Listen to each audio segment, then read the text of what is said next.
بہت کچھ حضرات جو تھے صحابہ کرام وہ بہت پریشان جب ہو گئے، ناقابل برداشت ہو گیا معاملہ، تو حضور کی خدمت میں حاضر ہوئے۔ حضور اس وقت اپنی ایک چادر کا تکیہ لگائے ہوئے خانہ کعبہ کے سائے کے اندر، ایک دیوار کے سائے کے اندر لیٹے ہوئے تھے۔ یہ صحابی آئے، حضور یہ سختیاں ہمارے لیے اپنے برداشت سے باہر ہو رہی ہیں، ناقابل برداشت تشدد ہو گیا، تو آپ اللہ سے دعا نہیں مانگتے؟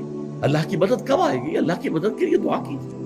حضور نے اظہار ناراضگی فرمایا کہ خدا کی قسم تم جلدی بچا رہے ہو، وہ وقت تو آ کر رہے گا کہ ایک سوار سلڑا سے حضرت موت تک جائے گا اور اسے اللہ کے سوا کسی کا خوف نہیں ہوگا، لیکن تم جلدی نہ بچاؤ، ابھی وقت لگے گا۔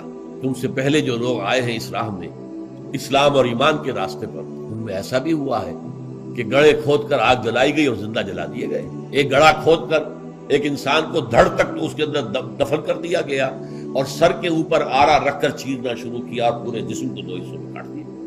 یہ بھی ہوا ہے۔